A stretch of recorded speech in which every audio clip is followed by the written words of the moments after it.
Let's open our Bible, 2 Peter chapter 1. And I would like to bring to you a study on our growth, abiding in His growth. Kung saan tayo dapat nananatili at pinananatili natin sa ating buhay ay yung katotohanan na dapat ikaw ay lumalago. Kung ikaw ay Kristiyano, you can say aloud, Amen. At pag sinabi natin Kristiyano, ikaw ay nakatitiyak ng pagpunta sa sangkalangitan. Kaya nga kung tiyak mo na ikay pupunta sa langit, then you can say aloud, Hallelujah! Yung iba nag-amen na kagad. Hindi kasi naikinig. Okay? Kung makikita na ikaw tiyak na pupunta sa sangkalangitan, ay ikaw ay nararapat lamang na manatili sa paglago. Hindi lamang ang alam natin ay tayo pupunta sa langit, okay? Kundi may mga bagay pa sa ating buhay. Kaya ho tayo hindi pa namamatay. Kaya ho hindi pa tayo umuwi sa langit. Do you know 100% that when you die, you're going to heaven? Amen. Okay, hindi ka pa nakakauwi.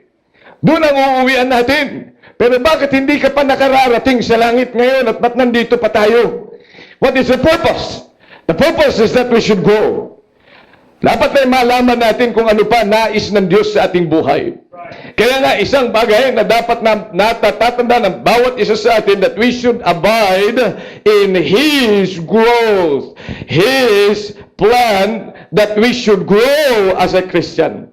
Dapat ay lumalago. Yung iba, nalago sa kanilang mga, sa kanilang pagkakilala, sa kanilang mga paboritong mga artista. Nalago sila sa kanilang mga paboritong mga politiko. Nalago sila sa kanilang mga paboritong mga laro sa computer. Lumalago sila saan? Sa pagkaalam sa lahat ng mga uri ng mga teknolohiya na meron tayo. In fact, sa ating nga panahon, noong nagugulat ako sa mga batang gagaling sa computer. Samantalang tayo ay yung pangalan lang na computer ang alam natin. Pero sila talaga, lumalago sila saan? Sa kaalaman, sa computer. Pero dapat bilang, if you are a son of God, are you saved? Ikaw ay dapat lumalago. At yun ang dapat tinitingnan mo sa buhay mo. Am I growing? Ako ba'y lumalago sa aking pananampalataya? This morning, I'd like to talk about abiding in His growth. 2 Peter chapter 1 and verse number 5 down to 9, ito po ang sinasabi ng salita ng Diyos. And beside this, giving all diligence, add to your faith virtue, and to virtue knowledge, and to knowledge temperance, and to temperance patience, and to patience godliness, and to godliness brotherly kindness, and to brotherly kindness charity. See, I mean, ni Apostle Peter, dapat ito ang mga nadadagdag sa iyo. And then verse number 8, sabi niya, for if these things be in you, and abound, they make you that you shall neither be barren nor unfruitful in the knowledge of our Lord Jesus Christ.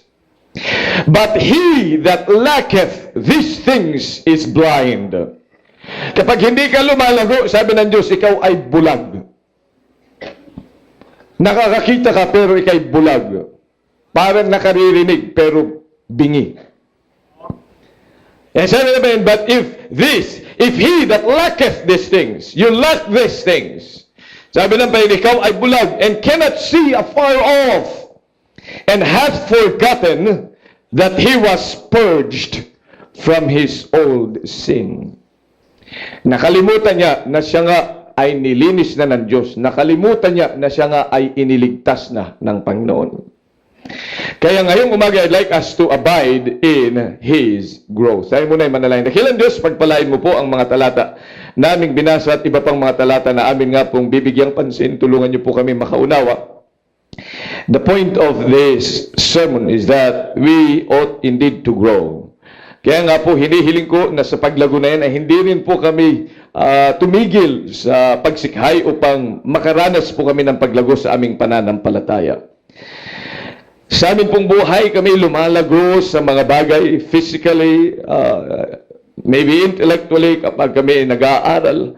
Pero higit sa lahat, bilang inyo pong mga anak, bilang mga spiritual beings, ay kami din po ay lumago sa mga bagay na spiritual. Kaya tulungan niyo po kami na makaunawa. Dakilan Diyos, maraming salamat sa pagkakataong ito sa pangalan ni Jesus. Amen. Okay, please take your seats. Ang sabi na ating teksto, add to your faith, ang iyong pananampalataya. Faith. Okay. Sa pananampalataya na yan, at yung pananampalataya ito ay dinescribe ni Apostle Peter that it's not just like any common faith. In fact, sabi ni Pedro doon sa verse number 1. Tingnan po ninyo verse number 1 ng 2 Peter. Look at your Bibles. Look at the Word of God. Yan po ay salita ng Diyos. Yan po ay sinabi niya na dapat ilagay natin sa ating puso at isipan. Kung anong klaseng pananampalataya yung meron at yung tinutukoy niya dito, add to your faith. Dagdagan mo ang iyong pananampalataya. What is that faith and how did he describe that faith? Verse number 1. Simon Peter, a servant and an apostle of Jesus Christ, to them who have obtained like precious faith. You see, that faith is precious. Yan po ay napakahalaga. Walang katumbas na pera, walang katumbas ng kayamanan ng tao. It is a precious faith. Ang pananampalataya na kanyang tinanggap that he has obtained, Apostle Peter was saying, ang pananampalataya na kanyang tinanggap sa ating Panginoong Kristo, ang pananampalatayang yan ay napakahalaga. At kung sa tingin mo, yan ay it's just a common knowledge. No, it is not a common knowledge. It is a precious faith. To those that have obtained the precious faith. Kaya nga gusto maunawaan muna natin, bago natin pag-usapan kung paano tayo ay patuloy na lumago at tayo ay mananatili sa paglagong yan, sa pananampalataya, ay dapat ilagay muna sa ating puso at sa ating isipan na yung pananampalatayang tinutukoy ni Pedro ay pananampalataya na napakahalaga at ito ang dapat na yung pananampalataya. Kung hindi ito yung precious faith that Apostle Peter is saying, then hindi ka kabilang sa sinasabi ang dapat lumago. See, what is precious faith? Bakit ho precious faith? Yung bagay na yan. Sapagkat, yan po ay pananampalataya na pinagbuhusan ng dugo at ng pawis ng ating Panginoong Kristo. Tingnan po ninyo sa Acts chapter 20, verse number 28.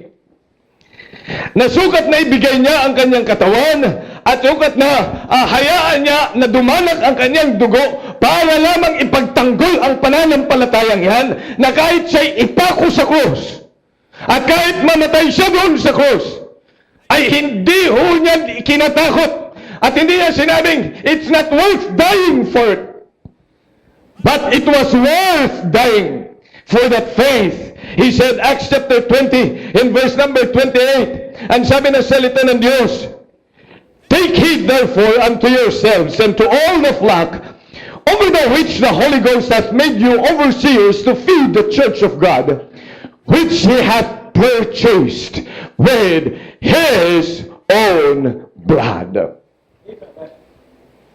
Ang mga karnal, iniisip kasi nila kapag tinag-usapan, ang dugo ay dinuguan.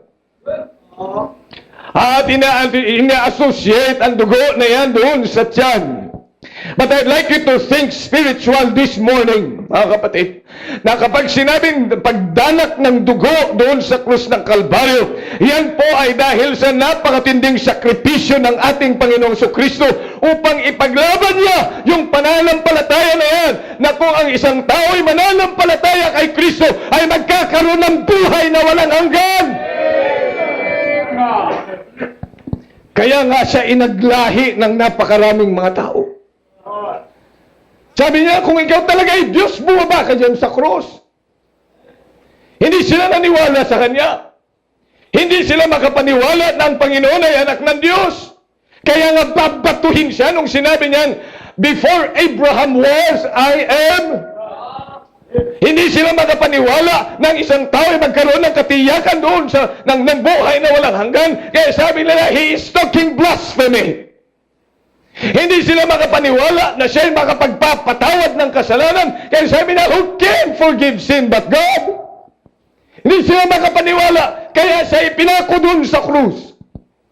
Pero kahit ipinako siya sa krus, doon pa rin sa krus, siya po ay nanatiling matatag. At yung isang tao doon na kasama niya na nakapako din sa krus, ay binigyan niya ng pag-asa. Noong ang sabi nung malefactor, Lord, remember me when you come into thy kingdom.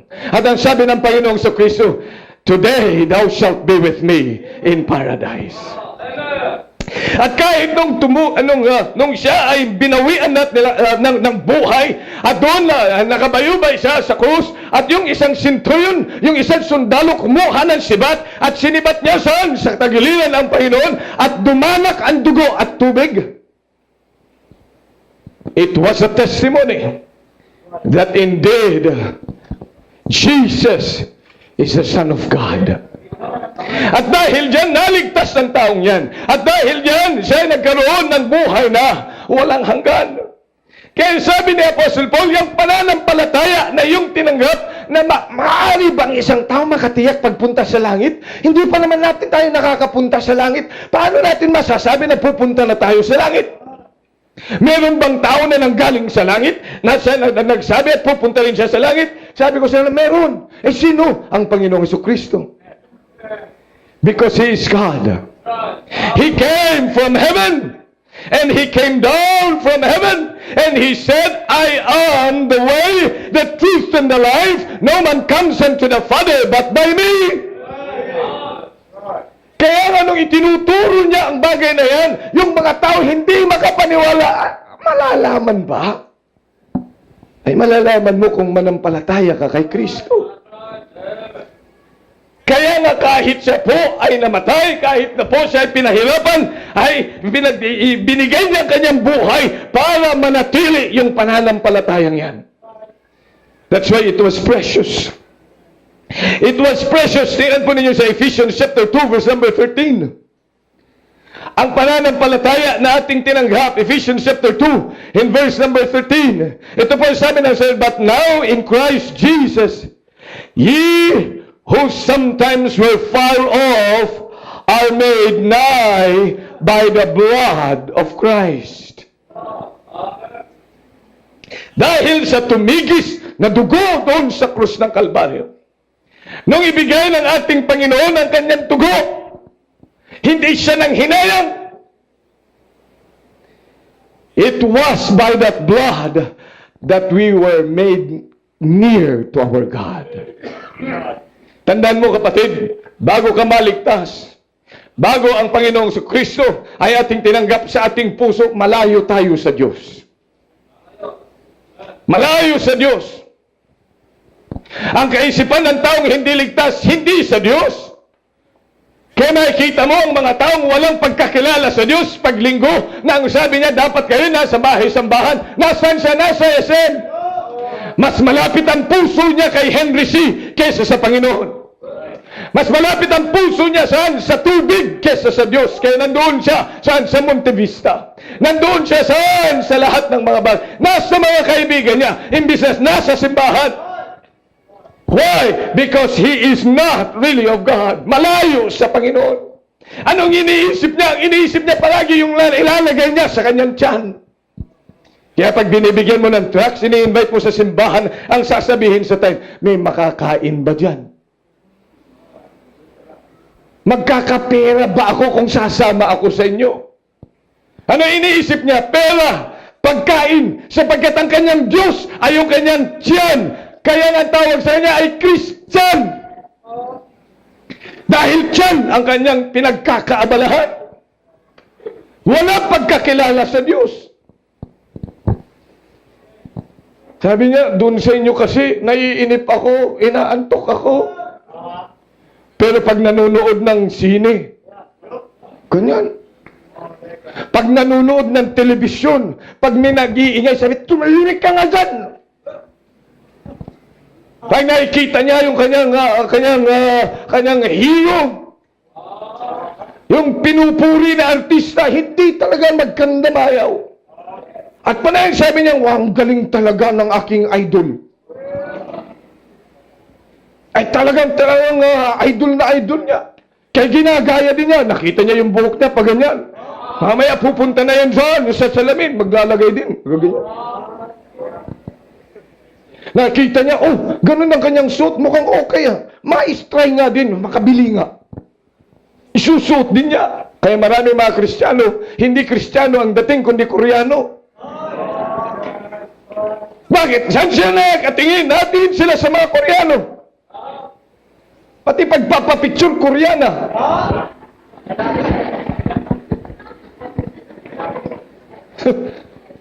Brad, pakitinggal ho yun doon, ha? Okay. Bakit? Kasi, yun ang kanilang puso. Malayo sa Diyos. But because of the blood of Christ, we were made nigh to God. Tayo po ay pinalapit ng Diyos dahil sa dugo na nadanak doon sa krus ng Kalbaryo. Kaya nga ngayon ay nakalalapit na tayo sa Panginoon. Kaya nga ngayon ay pwede na tayong lumapit sa Kanya kahit hindi tayo dumaan sa ibang daanan.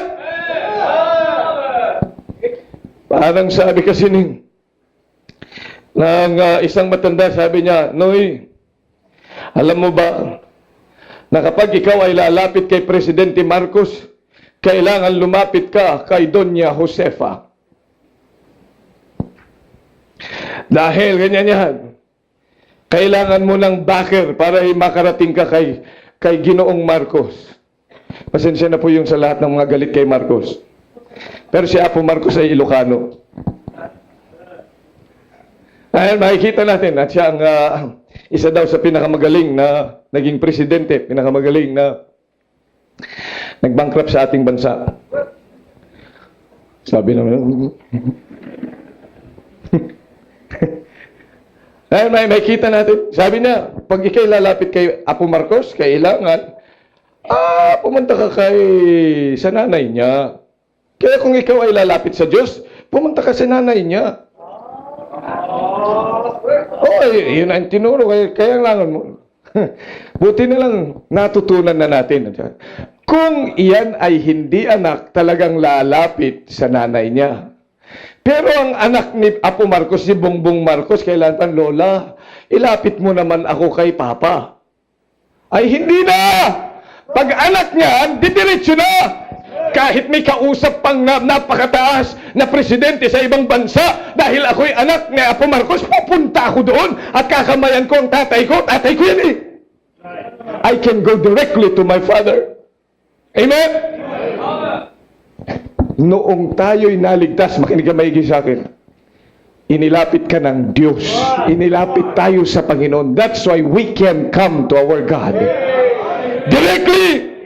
Hindi na natin kailangan ng mga Diyos-Diyosan. Hindi na natin kailangan yung mga kung sino-sinong lalapitan para makarating tayo sa Ama. Because He is the way, the truth, and the life. And that is a precious faith. Alam niyo bakit kinakailangan na magdanak ng dugo ang ating Panginoon para manatili yung pananampalataya na yan?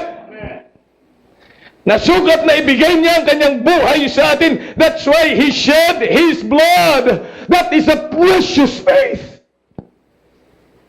Pagkatapos ngayon, kung ikaw ay Kristiyano, ay ganyan mo na lang langlangin ang iyong pananampalataya. Na kung pwede mo lang ipagpalit yung iyong pananampalataya sa kakarampot na pera. Na ipagpapalit mo ang iyong pananampalataya sa isang pangit na nilalang. Hindi naman pangit yun. Maganda naman yun eh. Yung pananampalataya na yung tinanggap ay huwag mong ipagpapalit sa kung ano man. Because it's a precious faith. Bilang mga anak ng Diyos ay dapat nating matutunan yung bagay na yan. They that have obtained like precious faith. Malayo tayo sa Diyos, pero maraming salamat ng Panginoong Kristo pinalapit tayo sa Diyos. I am the way, the truth, and the life. Kaya tayo po'y makalalapit na sa ating Panginoon. Kaya kung ikaw ay nangangailangan, gasino na lang na lumapit ka sa Ama. Amen? Ang nakakalungkot marami mga Kristiyano, walang ganung klase. Kapag sila'y nangangailangan, pag sila'y nangangailangan ng pera, kay Bombay sila napunta. Sino kayang dadaan na Bombay dito sa amin at ang mautangan? Hindi siya pumunta sa Panginoon at humingi, Panginoon, kailangan ko ang bagay na ito. Kaya hanggang ngayon, baon pa rin sa utang. Bakit ho? Sapagkat ang inuna niyang puntahan is Bombay at hindi ang Panginoon. Pag ikay Kristiyano at utang ka ng utang sa Bombay, kaawa-awa ka talaga. Sinasabi ko sa iyo, sabi ng Panginoon, huwag kang mangungutang sa Bombay. Maigi pang magdildil ka ng asin kaysa sa mangutang ka sa Bombay. Amen? Hindi yata naniniwala yung iba. Para yatang may mga utang yung iba sa Bombay. Kaya nangangamoy yung iba sa atin, nalapit sa Bombay. Amoy shawarma. Pag ang lalapit sa Bombay, lumapit ka sa Panginoon. Pero he that spared not his son. Tingnan niyo salita ng Diyos. Romans chapter 8. Romans chapter 8.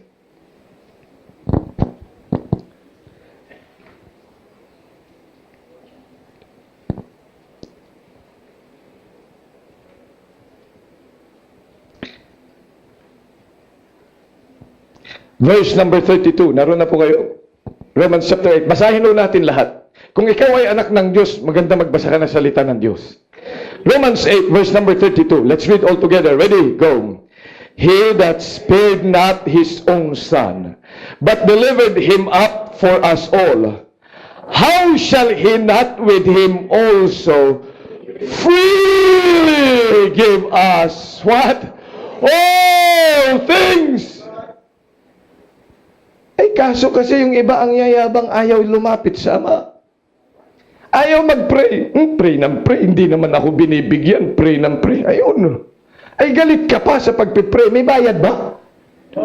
Nagbabayad ka ba? Kailangan pa bang magsuksok ka ng 5 pesos para makuha, para mag-pray? Yan, bago kayo mag-pray, maglagay ng 5 pesos. And kasi ginawa ng hidwang pananampalataya, ay papanalangin kita, pero kailangan magbayad ka muna. Ano, espesyal? O espesyal na panalangin o regular?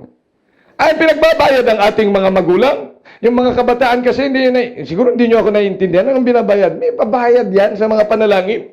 Ang tawag natin dyan ay indulhensya. Kapag kayo'y namatayan, tapos yan ay sabi na, nasaan na po? Father, nasaan na po yung nanay ko? Ay naku, nasa purgatorio pa. Ay kailangan mong ipanalangin yan. Ay, ako po magpapanalangin. Hindi, pwede ka naman tulungan ng simbahan. Okay, kaya lang, may bayad ka nito. Oo, indulhensya tawag niyan. Babayad ka. Espesyal. Kapag pag-espesyal, yung mga manang ng simbahan tatawagin. Pagkatapos sila ngayon yung magpipray. At tapos nagbayad ka na. Nakaka 2,000 ka na. Sabi niya, Father, nasaan na po yung nanay ko? Ay, kahit papaano yung isa niyang paa ay nakalabas na. Bayad pa. Hindi pa tapos. Yun, babayad ka naman. Alam niyo ba kung bakit maraming mga namulubi ng mga Pilipino noong unang panahon at napapunta lahat sa simbahan dahil sa indulhensya? Tingnan, basahin niyo ang history. Kaya sila namulubi at yumaman sila. At kung sino mga pinakamayaman ngayon, yun! Yung mga nanghut-hut sa ating mga magulang dahil nangangailangan na sila ay maligtas. Baka sakaling maalis sila doon sa purgatorio at baka sila ay makapunta naman sa sangkalangitan. Nagbabayad sila. Kaya nga sabi ng Panginoon, kinakailangan maunawaan ng bawat isa. Ang bagay na ito, your faith. Nung ikay nanampalataya kay Kristo, ikay naligtas. And that is a precious faith. Huwag mo yung ibibigay sa iba. Kaya nga, now that you have a precious faith, you need to grow. Amen. You need to grow. Hindi lang yung, alam mo, ikay ligtas. Oo, alam ko ikay ligtas. Pero hanggang ngayon ay hindi lumalago. Dapat ikay nalago. Kapag ikaw ay anak ng Diyos, matutunan mo, sabi ni Apostle Peter, now, adding diligence, you add to your faith, what? Virtue. Beside this, sabi ni Apostle Peter, giving all diligence, add to your faith. Ang pagpapalago ngayon, mga kapatid, is our sacred responsibility. Bilang mga anak ng Diyos, are you a son of God? Kung ikaw ay anak ng Diyos, then give all diligence and add to your faith. In other words, ang sabi ay magsikap tayo nang tayo naman ay lumago. Hindi lang yung palagi na ikay nakaupo at palaging ikay sinusundo. Dapat ikaw naman ay lumalago. Ano yan siya tinatawag na add to your faith? Yung salitang add. Yan po ay napaka-picturesque. It pictures about a chorus. Nakikita na kayo kung kakanta, "Oh Lord my God, when I know some wonder," parang very bland. Pero kapag yan ay nilagyan mo ng piano, di ba, kung minsan, yung mga mistake ay gumaganda. Tama, natatabunan ng accompaniment na piano yung ating mga maling notes sa ating pag-awit. Kaya sabi niya, add to your faith. Pagkatapos kung lalong lalagyan mo yan ng violin, lalagyan mo yan ng cello, at lalagyan mo ng viola. Pag may viola, at saka yung mga nawawalang violin ay maidadagdag. Diba? Aba, di pakita mo yan, kakanta ka, napakagandang pakinggan. Amen? Iyon po yung sinabing add to your faith. Alam mo ba yung pananampalataya natin, it's so precious that people do not get it right and people do not appreciate our faith. Why? Because it is bland. Nag-iisa kasi siya. Kaya hindi ma-appreciate yung ganda ng musika sapagkat naririnig lang, lalo na kung ang boses mo, kung pakantahin natin si Marlon. Pero pag pinakanta natin si Marlon, tapos sinabayan ng saliw ng piano, at padadagdagan pa natin ng violin, huwag lang drums, brother, masisira. Dadagdagan pa natin yan ng iba't ibang mga wind instruments and string instruments.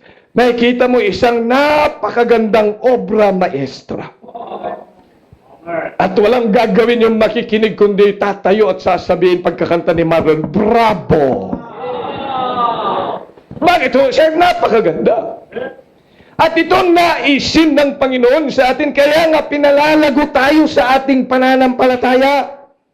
Upang yung nakatitig sa atin na mga mahal natin sa buhay na hindi natin mapaniwala, yung mga kaaway natin, yung mga taong kakilala natin, yung mga tumitingin sa ating pumupunta sa simbahan, but because your faith was not just faith in itself, you have added to it, and just like a beautiful song sung in the choir, people will appreciate.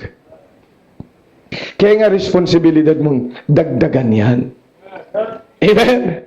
Pananampalataya natin, hindi lang yung sasabihin natin, pupunta na tayo sa langit. Well, but that is very precious. Yet, people will not appreciate unless you add up.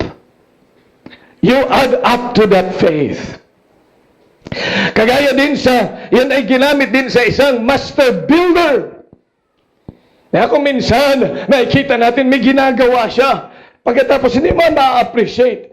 Pero makikita mo na utay-utay nilalagay yung mga bato na kailangan hanggang sa matapos mo yung edifice. At nakikita, wow, that's good. Marahil yung iba sa atin ay hindi natin na-appreciate yung parking lot. Hindi natin na-appreciate yung iba. Pero kung utay-utay natin ilalagay yung mga bagay na yan, one day it will become just like this. Amen? Because we add up. At ganun din ang pananampalataya. Hindi lamang ikay naligtas. Hindi lang sinasabing mo pupunta sa langit. But if you add to your faith, if you keep growing and growing and growing, then you shall be a good edifice. Napakagandang tingnan. At iyan din po ay ginamit sa isang puno. Kaya sinabi ng Panginoon that rooted and grounded. Right rooted and grounded. Tingnan po ninyong Psalm chapter 1 in verse number 3. Psalm chapter 1 in verse number 3. Look at your Bible. And he shall be like a tree planted by the rivers of water, that bringeth forth his fruit in his season. His leaf also shall not wither, and whatsoever he doeth shall prosper. Yan ang nais ng Panginoon sa pananampalataya na iyong tinanggap. Yun po yung kapital. The faith that you have received, that is it. At sabi niya, ay, dapat yan ay maitanim kagaya ng isang punusan sa tubig, doon sa malapit sa tubig, upang yan ay lumago. Naranasan natin ang tag-init nitong mga nakaraang buwan. Amen? Nakita natin kung gaano kahirap sa mga puno sa ating mga pananim ng walang tubig. At yung mga halaman ay kahit na anong alaga mo, hindi lumalago, nakakalungkot.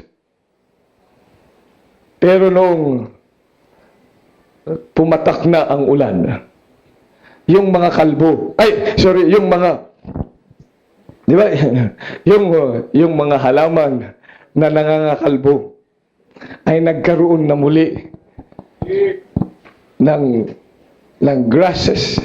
Di ba magandang tingnan? Amen? Nagkakaroon na ng magandang kulay ang mga tanim. Hindi mo ma-appreciate yan kapag yan ay tuyot. Amen? Ang pananampalataya na yung tinanggap ganun din, kapatid. Alam mo bakit wala kang maingganyo? Kasi nga yung pananampalataya mo, tuyot. Hindi mo dinadagdagan.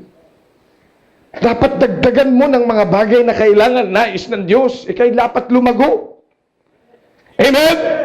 Dapat ika'y lumalago.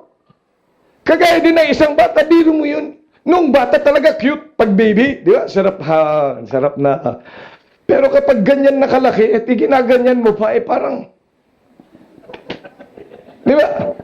Kapag baby, di ba? Ganda. Pagkatapos ito na, ganun pa rin. Halika natin. Lalo na kapag ito. Ay dapat pag yan ay lumalaki, dapat lumalago. Tingnan nyo, maayos na siyang tingnan. Kung yan naka-diapers pa. Tayo ka nga, Brad.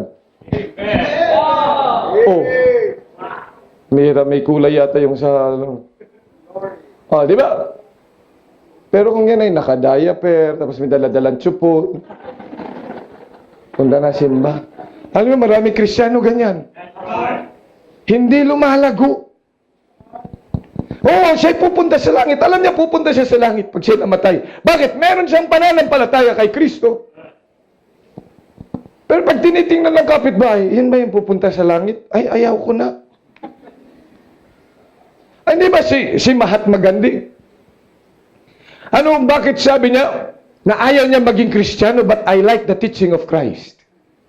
He said, kung sino lang yung pinakamagaling na nagtuturo, I'd rather go to Jesus. Yan ang sabi. Kaya lang, nung makita niya yung mga Kristiyano hindi sumusunod sa turo ng Panginoon, sabi, ayoko maging Kristiyano, but I like the teaching of Christ. Bakit ho? Ano nangyari? Isang araw, niyaya niya ang isang Kristiyano pumunta sa moske. At ang sabi niya doon sa Kristiyano, niyaya siya pala na pumunta doon sa simbahan nila. Pagkatapos ay nagtanggal na siya ng sapatos. Sabi niya, ay, wag mong tatanggalin yan, mawawala yan. Ganun ba? Parang yung mga payong nyo, huwag nyong iiwanan. Ganun ba? Dapat na sa simbahan, di ba banal yun? Walang magnanakaw. Sabi niya, sige, pumunta ka sa aming moske naman sa isang araw. Next. Pumunta siya. Tapos, mamaya, pumasok na siya, sabi niya, uy, kaibigan, iwanan mo sapatos mo dyan. Baka mawala. Huwag kang mag-alala, wala Kristiyano dito. Pero Kaya sabi niya, ayaw ko maging Kristiyano. Hindi siya nalago. Walang problema kung dati ikay mandurugas o mandurukot. Pero nung ikay makakilala sa kay Kristo, dapat utay-utay na nawawala yan. Hindi problema kung ikaw ay chismosa noon. Napagising pa lang ng umaga, parang, nakarating na yung dila mo doon sa Maynila at kung saan-saan. Pero kung 10 taong ka ng Kristiyano, ganyan ka parang magsalita. Aba, may problema sa'yo. Walang problema kung ikay lasenggo bago kay maligtas. Walang problema kung ikay nataya sa loto nung ikay bago maligtas. Walang problema kung ikaw ay nagsasakla nung una na makarinig ka ng salita ng Diyos. Na ikaw ay naninigarilyo. Walang problema yun. Pero nung ikay tumanggap kay Kristo at 10 taon ka na, 2 taon ka na, 3 taon ka na, na mananampalataya at nandun ka pa rin, may problema ka. Wala kang paglago. Kung may problema ka, baka may sayad ka bilang isang Kristiyano. Dahil kung ikaw ay Kristiyano, babaguhin ka ng Diyos because you have a precious faith. Kaya nga bilang mga anak ng Diyos, dagdagan mo. Amen. Hindi para tayo maligtas, kaya natin dinadagdagan. Ligtas ka na. Yes, when you receive Christ as your Lord and Savior, you are saved, and you are saved to the uttermost. Hindi na mawawala yan. Napakagandang katotohanan. Pero dapat ay lalong maging maayos at maging maganda sapagkat ikaw nga ay lumalago. Amen? Kaya ikaw ay dapat lang, you add to your faith. Dapat lamang na makita natin dito yung paglago. At nakikita niyo kung bakit yung pangalawa, yung unang-una na dapat idadagdag. Tingnan niyo yung sabi ng Panginoon. Add to your faith what? Virtue. Ano ba yung virtue, Pastor? Virtue. It is a power. Ito po ay yung salitang virtue ay ginamit po yan sa kalakasan na meron ang lalaki, hindi sa babae. Dahil kalimitan, ang mga babae ay mahihina. That's the general tendency. May exception to the rule. Pero generally, kaya nga sinasabi natin, the female or the feminine gender is what? Naturally weaker gender. Mahina yan.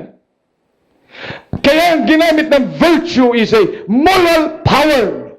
Ito po'y kapangyarihan. Ito po'y itinulad sa the energy that a man has. Kaya kung ikaw din ang mananampalataya, then you've got to add energy to that faith. Para kahit yan po ay daanan ng bagyo, daanan ng pagsubok, ay naroon nakatindig. Why? Because you have added to your faith virtue. Kaya yung iba kasi, ang kanilang pananampalataya, mahuna. Delicate. Please handle with care. It is a glass. It might break. Yan, may mga ganyang Kristiyano. Kada konting salita, na-o-offend. Delikado kasi siya, kaya bolang kristal yan. Pag ikay saved, hello. Are you saved? Add to your faith virtue. Para ikay magkaroon ka ng kalakasan, yung ikaw ay hindi mahihiya sa pananampalataya, that you be excited about that faith, that you be strong about that faith, na yan ang dapat mong ipagmamalaki, yung pananampalatayang yan. Dagdagan mo yan, huwag kang tahimik. Dati-dati ang ingay-ingay mo sa kasalanan. Pag ikay lasing na, nakakapag-English pa. Pag lasing, ang daming nasasabi. Pag wala, hindi nakakainom. Parang hindi makabasag pinggan. Ayan ang sinasabi ni Apostle Peter, dapat lamang dagdagan mo yung pananampalataya ng virtue. Sapagkat kung hindi mo yan dadagdagan ng virtue, hindi magpapatuloy yung paglago. Eh siyempre pag na-offend ka dahil masyado kang balat sibuyas at amoy sibuyas,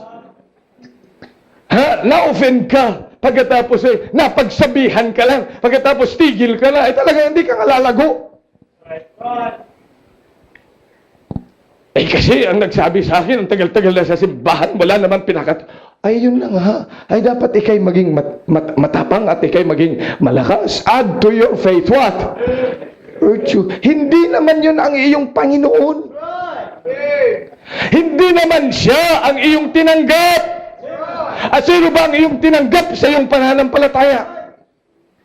Ang Panginoong Jesucristo. Ba't ka ba nagpunta ng simbahan? Dahil sa Panginoong Jesucristo. Ba't ka ba nagbabasa ng Bible? Dahil sa Panginoong Jesucristo. Kaya nga maging si Mahatma Gandhi, di ba? Mahina talaga pananampalataya niya. Tumingin siya sa Kristiyano. Dapat ang tingnan niya ay ang Panginoong Jesucristo. Look at Jesus Christ. Na kahit pa He was rejected, He was despised.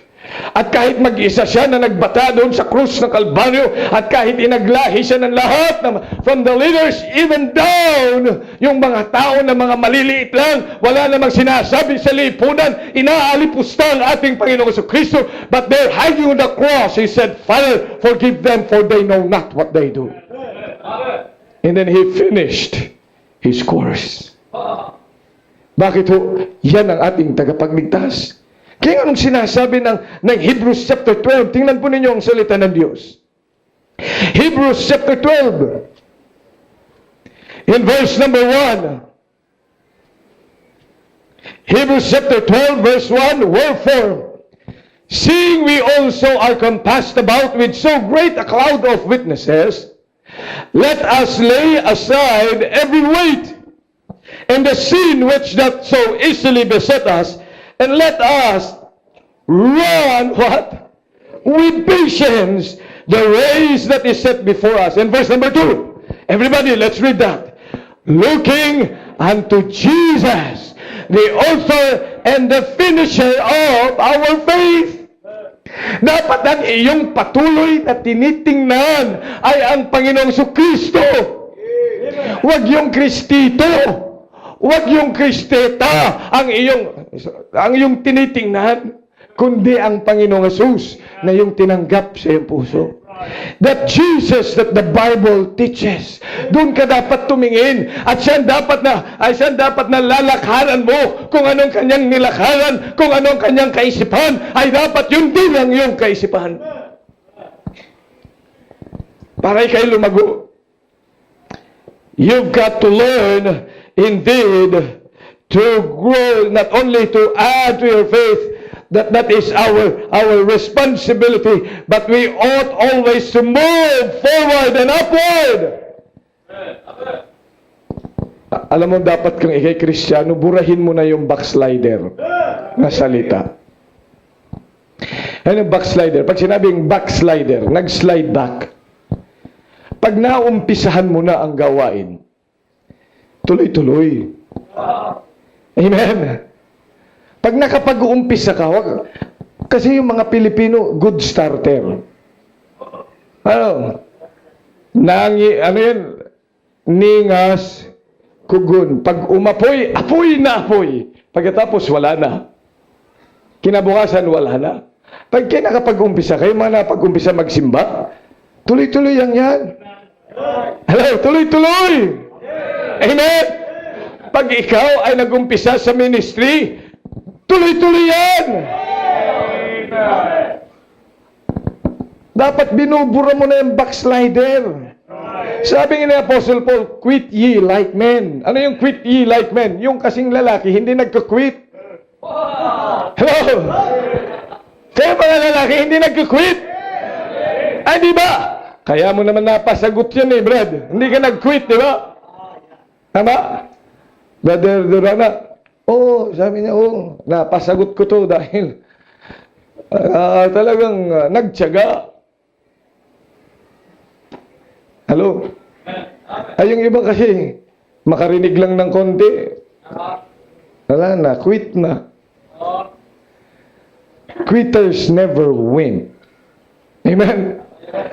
Pag ikaw naumpisan mo, alam mo naman tama yung inumpisahan. Nag-umpisa ka magbasa ng Bible, huwag ka magka-quit sa pagbabasa ng Bible. Amen? Ay kaya pag-umpisa para sa gawain, hindi na ako uminom, nag-umpisa ka ng hindi umiinom, ay dito-diretso mo. Quit ye like men. Men don't quit.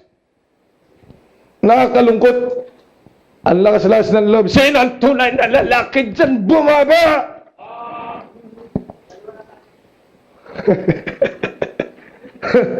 Pagkatapos, pero sa mga bagay na spiritual, wala siyang masabi. Matapang sa ibang bagay, pero hindi siya matapang sa Panginoon. Dapat walang backslider. Amen? Dalawa lang tayo. Dapat walang backslider. Lalo na pag ikay lalaki. Yung lalaki dapat hindi nagkukwit. Amen? Quit ye like men. At tapos kung makapambuska ka sa mga bading at saka sa mga nagpapalit ng kanilang mga pangalan paggabi. Pero ikaw naman, quitter. Ay pareho lang kayo, pleho lang. Kaya sabi nga ni Nanay Junisha, di ba? Ayaw na daw niya mag-English. Kasi yung peace is the, pareho lang, peace, kapayapaan pa rin, peace. Peace na. Pleho. Yung mukha, peace. Ano pa, Berli? Imusra mo, nakalimutan ko na. Kaya, peace. Peace ito. Isda, peace. Ano pa? Pandikit, peace. Play-play lang. Ay kaya ayaw niya. Kaya maraming mga hindi, ayaw na rin magsimba. Dahil may maraming Kristiyan, play-play lang naman yun. Hindi ho pare-pareho, kapatid. Kung ikaw lamang ay lalago, hindi yan pare-pareho. Yan pare-pareho. Amen? Kaya nga lumago ka. Never quit. O, kaya niyan. O, yung kanyang cover, nag-quit na. Pero yung kanyang boses, ayun pa rin. Let us not really quit. Amen? Ano bakit ho? Sapagkat sabi ng Panginoon dito, ikaw ay magiging mabunga. Sabi ng salita ng Diyos, verse number 8, for if these things be in you and abound, they make you that you shall neither be barren nor unfruitful. Magiging mabunga. Kaya ang isang Kristiyano na lumalago, nagbubunga. Amen. At pag nagbubunga, siyempre masaya. Meron ba namang nagbubunga na hindi masaya? Kaya nga pag may bunga, yung mga mangga, masaya ang mga bata. Pag nagbunga ulit yung nagbubunga na naman yung ating mga rambutan, hindi pa nahihinog, ubus na. Masaya sila, saan? Sa bunga! Alam mo kung bakit ikaw ay malungkot palagi? Waka kasing bunga. Ang Kristiyano, sabi ni Apostle Paul, rejoice in the Lord always, and again, I say, rejoice. Bakit ako malungkot? Wala ka kasing bunga. Pero di ba ang may bunga kasi binabato? Oo nga, pero masaya. Ikaw, wala kang bumabato sa iyo kasi nga, nangangamoy ka. Pero maraming salamat kapag may bunga dahil lumalago. Amen? Kaya bilang mga anak ng Diyos, mahinig ka maigi sa akin, yung pananampalataya mo, it's precious. Pero yan ay magiging masaya ang lahat ng mga nakakita kung ikaw ay lalago. That's why you keep on growing.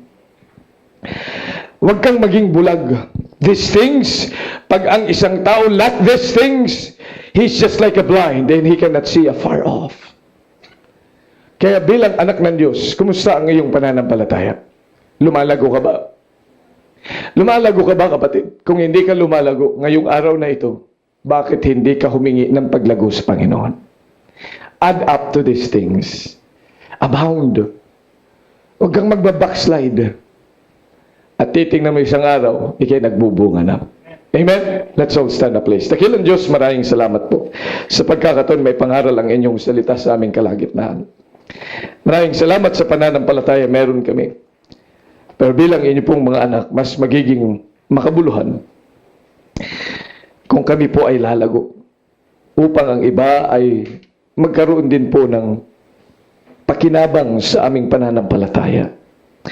Dakilang Diyos, hindi mo po kami iniligtas para lamang po maging liability, kundi kami po, Panginoong Diyos, ay magiging sisidlan para ang inyo nga pong salita ay maging kaiga-igaya sa mas nakararamit sa lahat. Pagpalain mo po ang invitation sa pangalan ni Jesus. Amen. Sa mga bisita, meron pong lalapit habang tinutugtog ang awiting panyaya. At sa mga bisita, may mga lalapit po na members ng church na ito. Sama lang po kayo sa kanila. Huwag ko kayong mahiya. It is a part of our service. Sama lang po kayo and then you can have fellowship with these members. At kung hindi pa niyo alam ang daan ng kaligtasan, I'd like you to have a great fellowship with the members.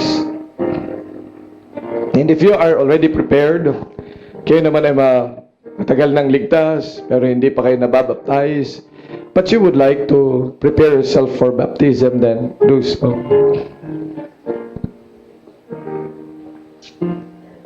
And sa mga naririto ngayon, kumusta pananampalataya mo, kapatid?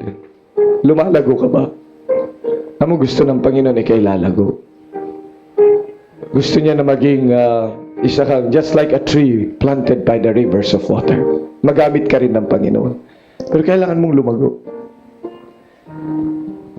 Kaya napaka-plain yung sinabi ng salita ng Diyos. Responsibilidad mo yun. At dapat ikay magpatuloy. Huwag ka mag-quit. Keep on going. Until you would see the fruits of your labors. Ba't hindi ka lumapit dito sa altar? Here in the altar. Kung ikaw ay anak ng Diyos, gusto mo talagang lumago sa pananampalataya, bakit hindi ka pumunta dito sa altar? Dito sa altar may pag-usap sa Panginoon. Dito sa altar. Huwag dyan sa upuan. Dito. Napalaguin ng Diyos ang iyong pananampalataya. Na magdedesisyon ka, Lord, I'd like to grow. And here am I would like to grow para magamit mo.